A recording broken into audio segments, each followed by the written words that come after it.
Ah, mano, vamos ver essa Rojópolis aí. Venha morar em Rojópolis. Nossa cidade é separada em 100 bairros, que são distribuídos entre 10 distritos. Dentre esses, 6 distritos são compostos por bairros de convivência social, enquanto os outros 4 são compostos por bairros de comércio. Além disso, contamos com uma enorme área da cidade dedicada a uma reserva ecológica, que tem o papel de preservação ambiental. Somos uma cidade segura. Os pardais ficariam em ruas onde precisam de um controle maior de velocidade. Terão 5 centros policiais pela cidade, onde todos tenham treinamento especializado e de qualidade para trazer segurança aos cidadãos. Colocaremos sinaleiras em cada cruzamento, junto com faixas de segurança. As faixas também serão espalhadas por outras ruas. Colocaremos também quebra-molas nas avenidas de maior fluxo e placas sinalizadoras. Irá ter blitz todas as noites, nas ruas principais e nas ruas usadas para cortar caminho.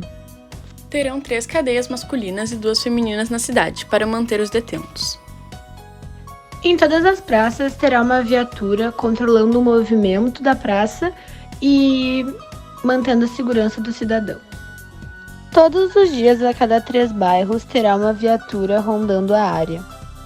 Iremos instalar uma câmera a cada esquina para o controle de movimentação nas ruas.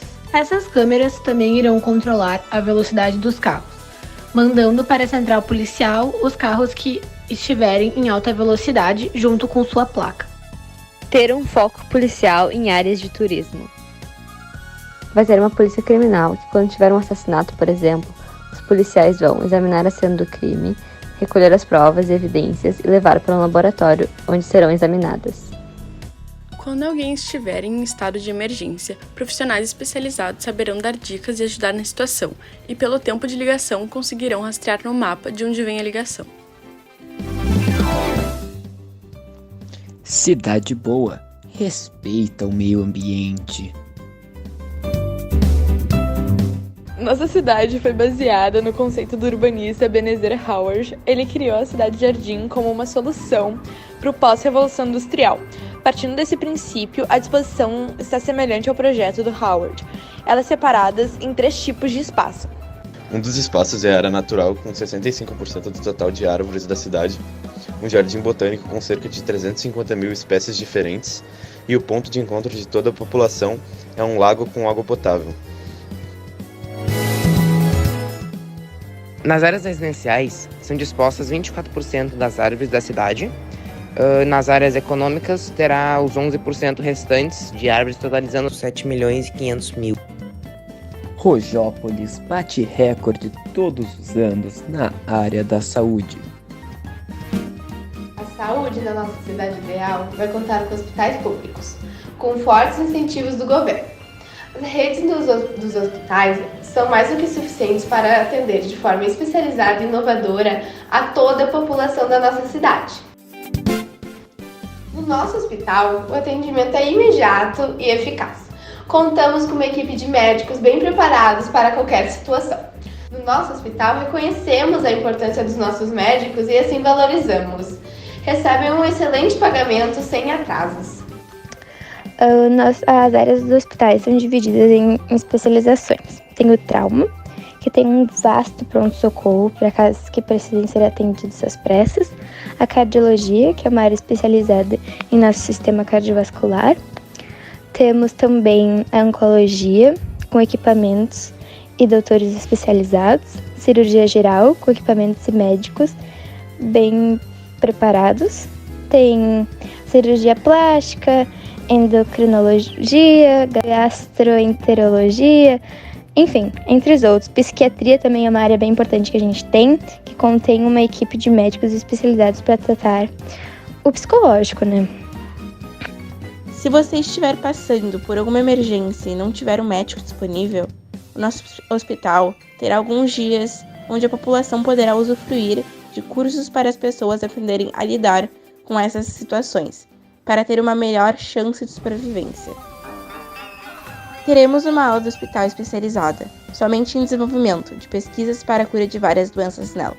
Trabalharão os melhores pesquisadores de cada área, e neste prédio, as curas das piores doenças encontradas. Neste mesmo prédio, contaremos com uma equipe de professores para treinar os estudantes de medicina, que estão no último ano da faculdade. Assim, eles se formam com um preparo melhor. As ambulâncias. Contaremos com diversos automóveis de ambulância que atenderão de forma rápida todos os pacientes. Os socorristas terão um bom preparo para tratar os pacientes até chegarem ao hospital. E os acomodamentos. Contaremos com quartos suficientes para atender todos que precisam de maiores cuidados. Nossa cidade ideal também contará com postos de saúde, espalhados por toda a cidade. Neles terão as campanhas de vacinação, absorventes e preservativos para a população pegar com consciência. Nesses postos de saúde também terão médicos e equipamentos para diagnosticar doenças leves como gripe e pequenas fraturas, doenças essas que não precisam de um atendimento especializado em um hospital. Farmácia. Por toda a cidade terão farmácias onde serão disponíveis todos os tipos de medicamentos e produtos que você queira comprar. Mas, caso você precise de um remédio para a sua sobrevivência ou a manutenção da sua saúde, o governo subsidiar o pagamento de remédios de forma que a pessoa retire os medicamentos que são essenciais para a sua saúde. Porém, as pessoas não deverão pegar os remédios, nem em excesso nem em escassez. Nas receitas, dará a quantidade de remédios suficientes que a pessoa precisa. Caso você queira fazer alguma cirurgia plástica que seja por estética e não por necessidade, teremos essas clínicas espalhadas por toda a cidade. Assim você é atendido nessas clínicas e faz o pagamento de forma privada para o doutor e para o hospital onde a cirurgia será realizada. Mas, se a cirurgia plástica for necessária, como em casos de queimaduras, condições de nascença ou desvio de septo, entre outras cirurgias plásticas necessárias para uma melhor qualidade de vida, nesses casos o governo atenderá a população de forma pública. Rojópolis é uma cidade que se move. A introdução de um ticket universal, válido para todos os meios de transporte público e bicicletas, podendo arrecadar promoções de acordo com a frequência do utilizador.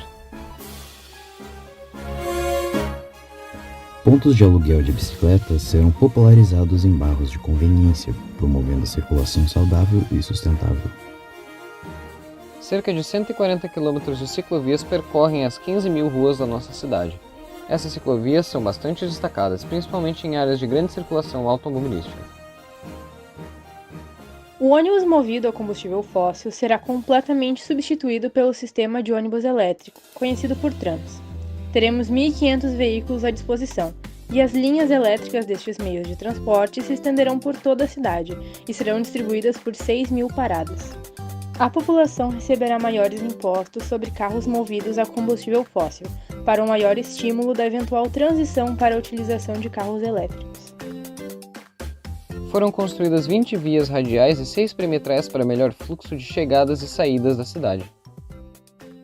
Um sistema de metrô medindo 76 km de extensão se encontra no subsolo da cidade, contando com 5 linhas distintas e 120 estações.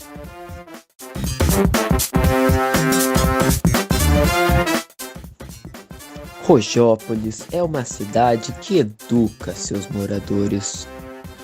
227 mil estudantes, mais ou menos 38 mil estudantes por distrito social, 185 mil estudantes do ensino fundamental e ensino médio, mais ou menos 30 mil estudantes por distrito social, 41 mil estudantes infantis e mais ou menos 7 mil por distrito.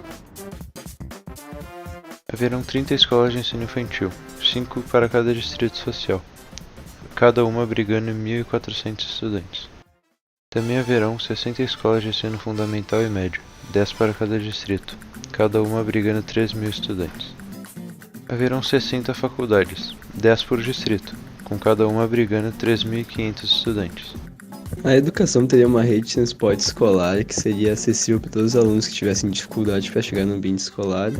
A oficina de artes, em conjunto com a cultura, faria aulas especiais que normalmente não teriam. O ensino seria trilingüe, onde as escolas ensinariam o português, espanhol e inglês, e teria viagens educacionais culturais para lugares onde as pessoas conseguissem aprender em diferentes locais do país. Rojópolis também é divertida. Então, para incluirmos esta atividade tão importante como é o lazer, ou o tempo tirado pelos habitantes da cidade para relaxar fora de seu ambiente de trabalho ou de estudo, para incluirmos o lazer de forma sustentável, colocaremos áreas verdes e um parque por bairro, assim tendo um total de 10 áreas verdes e 10 parques por distrito social. As áreas verdes, além de altamente sustentáveis, serviriam para piqueniques familiares ou atividades com a família, além de servirem como áreas relaxantes para os habitantes passarem seus dias livres. Os parques seriam equipados com quadras para todos os principais esportes do mundo, como futebol, o basquete, o tênis, e além de ginásio com quadra de vôlei e uma piscina para a prática dos esportes aquáticos. De forma, esses parques não serviriam só para o lazer, mas também para a prática, treino e aperfeiçoamento dos atletas que acabariam surgindo na cidade, porque com essa estrutura e incentivo, esses podem até acabar seguindo uma carreira nesses esportes praticados, começando nesses parques. Já nos distritos comerciais, equiparíamos os bairros com atividades de lazer, para os trabalhadores fazerem juntos para se conectarem e criarem laços após sua jornada de trabalho. Estes tendo a possibilidade de cultivarem esta conexão, através de espaços interativos para os trabalhadores e pessoas dos outros distritos se entreterem, assim tendo uma área desta por bairro comercial, assim totalizando 10 por distrito comercial. O parque obviamente teria de ser sustentável e ecológico. Ele poderia ser sustentável por diversas razões, como por exemplo, ser abastecido por uma fonte de energia sustentável, como a energia solar, ter no mínimo 30% da área total composta para áreas de preservação, ser um parque totalmente verde e um parque que preserve o planeta, assim sendo por ter áreas de reciclagem e áreas para ajudar nesse combate. Uma cidade culta. A cultura é o principal elemento que constitui a identidade de um sujeito. Faz uma comunidade ou local ser coesa e ter valor de distinção de mundo. É o que nos define, norteia nossos comportamentos, pensamentos e princípios. Isso faz com que tenhamos uma grande diversidade de culturas e, consequentemente, de pessoas que se distinguem totalmente umas das outras em todo o mundo. Fundamenta a socialização das pessoas, a formação moral e intelectual do indivíduo. Além da cultura trazida pelos ensinamentos familiares, o meio onde vivemos, a comunidade e a sociedade em si, também criam suas culturas, fazendo com que todos obtenham uma riqueza sem igual de conhecimentos, vivências e experiências engrandecedoras. Cria particularidades aos grupos e, ao mesmo tempo, agrega a nossa diversidade que é tão plural.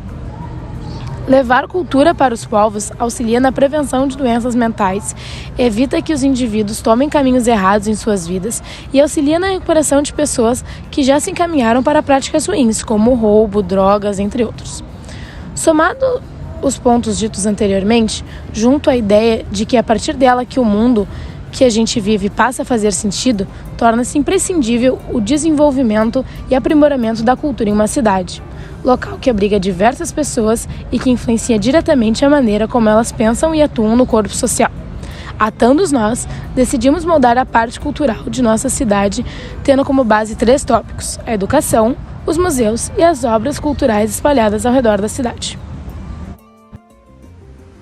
A melhor forma de incentivar o apreço pela cultura é incluí-la nas vidas dos jovens desde cedo. Deste modo, como primeira medida, consideramos necessária a implantação de programas artísticos nas escolas, em conjunto com o setor educacional. Os programas serão constituídos de aulas de debate, trabalhos práticos e passeios por museus. Além disso, artistas locais serão convidados a realizar palestras e conduzir oficinas. O propósito das atividades é criar um interesse genuíno pela cultura, por parte dos jovens, posto que eles representam o futuro da sociedade. Também, considera-se que o maior contato com a arte, com a subjetividade presente na interpretação das obras, será benéfico para o desenvolvimento cognitivo das crianças e adolescentes.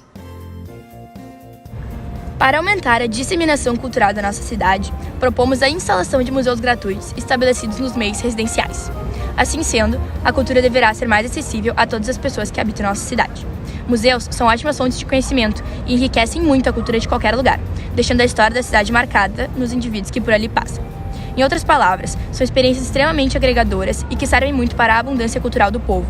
O município terá tanto museus históricos, que contarão a história do povo, quanto museus artísticos, que expõem obras de arte e meios de expressão da população. Também terá museus interativos, com experimentos e tecnologias que permitem uma experiência única e muito aprendizado. A fim de concretizar uma ligação entre passado, presente e futuro, desenvolveremos os museus, pois assim pode-se olhar para o passado e aprimorar mecanismos que podem influenciar o presente. Dessa maneira, novos conhecimentos e técnicas serão disponibilizados para a sustentabilidade das futuras gerações. Sem contar que museus disponibilizam e incentivam a reflexão por meio de obras de arte que, muitas das vezes, expressam a realidade dos autores e as críticas que se têm a fazer. Em suma, a instalação de museus promoverá uma sociedade culturalmente mais enriquecida e engajada socialmente. A fim de proporcionar e estimular a cultura para todas as esferas sociais, nossa proposta é espalhar obras de arte ao redor da cidade, entre os centros comerciais e residenciais, de forma totalmente gratuita. Abrangeremos desde monumentos e celebridades históricas até expressões artísticas por meio de grafites, visando atingir todas as diferentes manifestações da arte. Em suma, essas obras serão de extrema importância para a mentalidade social, trazendo, nem que subconscientemente, mudanças significativas. A poluição visual diminuirá. Com os grafites nas paredes, ruas e edifícios, os artistas poderão se expressar e criticar a sociedade, sendo vistos diariamente pelo coletivo. As esculturas históricas estimularão a ânsia do povo pelo conhecimento e educação. Cada vez mais pessoas se interessarão pela arte, consequentemente desenvolvendo mais artistas e entre outros diversos outros motivos. Além disso, outra proposta é, com o auxílio do Ministério responsável pelo meio ambiente, criar espaços culturais com o auxílio dos jardins urbanos. De forma gratuita, tais jardins ajudarão a florestar zonas desmatadas e criar espaços culturais e de confraternização para o município, trazendo tanto benefícios à natureza quanto à sociedade. Rojópolis é uma cidade limpa. O saneamento básico é um dos direitos universais do ser humano e é composto por uma série de serviços essenciais para o desenvolvimento socioeconômico de uma região. Abastecimento de água, esgotamento sanitário, limpeza urbana, drenagem urbana, manejo de resíduos sólidos e de águas pluviais são partes do que chamamos de saneamento básico.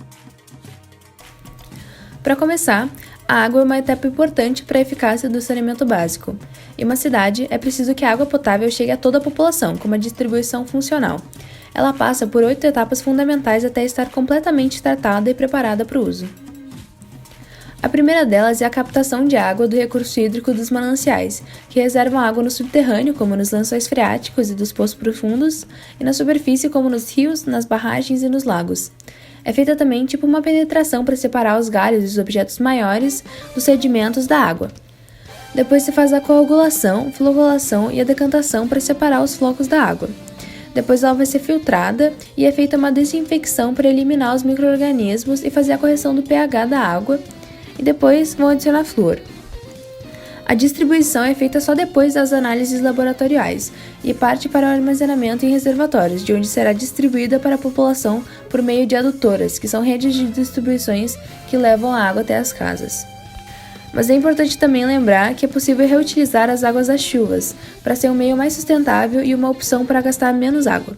Seu reaproveitamento pode ser útil na lavagem de pátios, ruas, carros e na irrigação de plantas ou para qualquer outro fim não potável.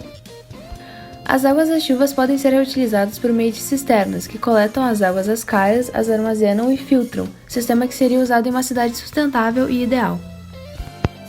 Assim como o acesso à água potável, o sistema de esgoto deve alcançar todas as moradias, mesmo as mais periféricas, e prover um serviço de qualidade para garantir a segurança dos cidadãos.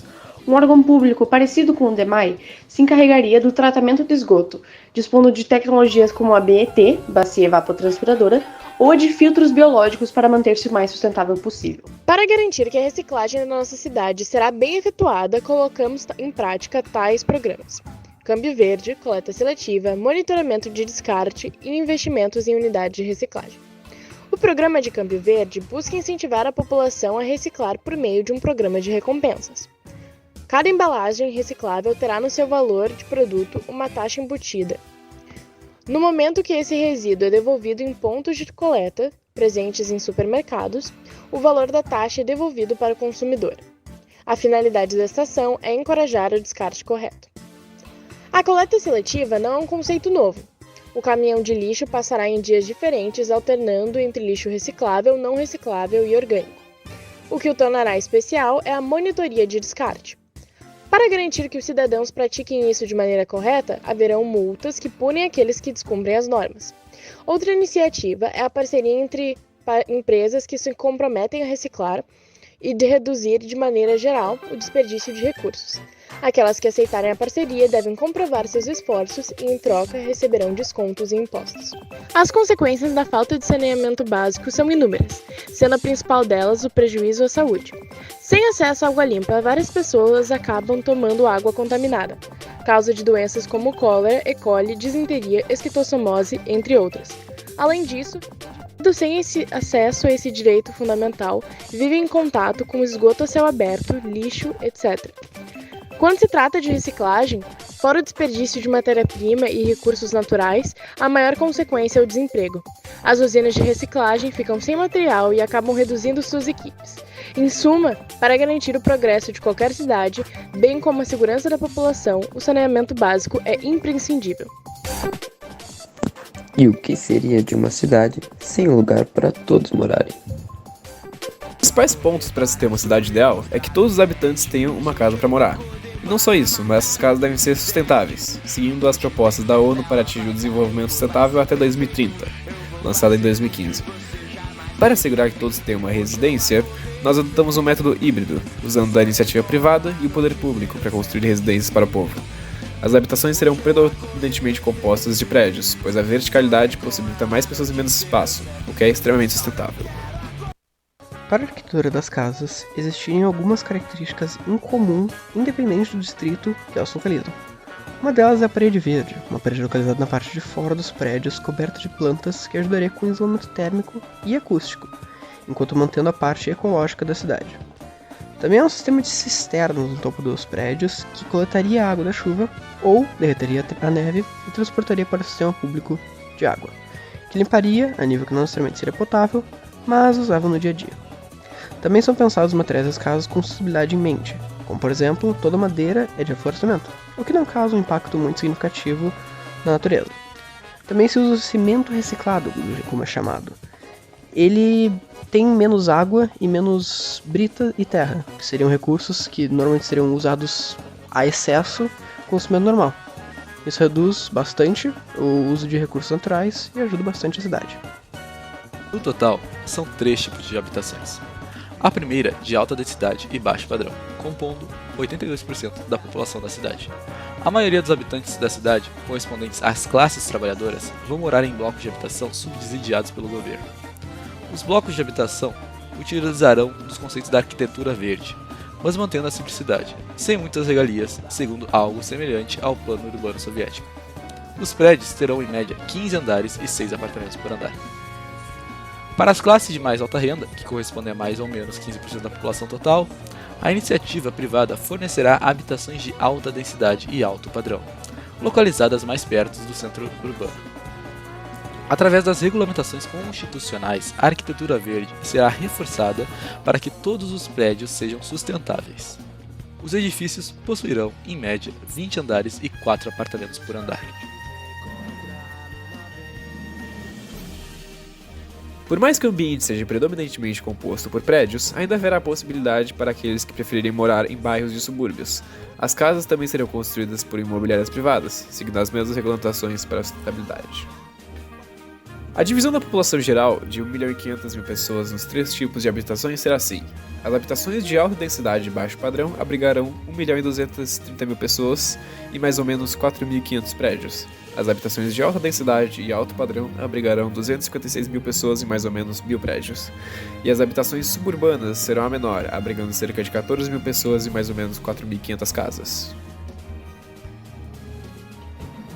E é claro, o que não pode faltar na cidade são os empregos.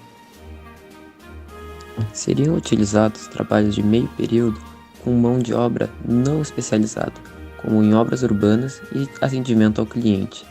Meio período para que os trabalhadores consigam se profissionalizar e atingir seu emprego dos sonhos, mas recebendo o salário íntegro, para que eles consigam se manter e estudar. Com esse plano, se prevê a maior contratação de pessoas, por causa da menor carga horária.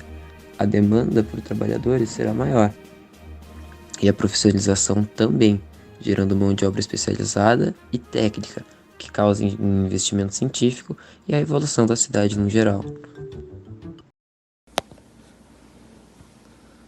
Bro, what the hell did we just watch?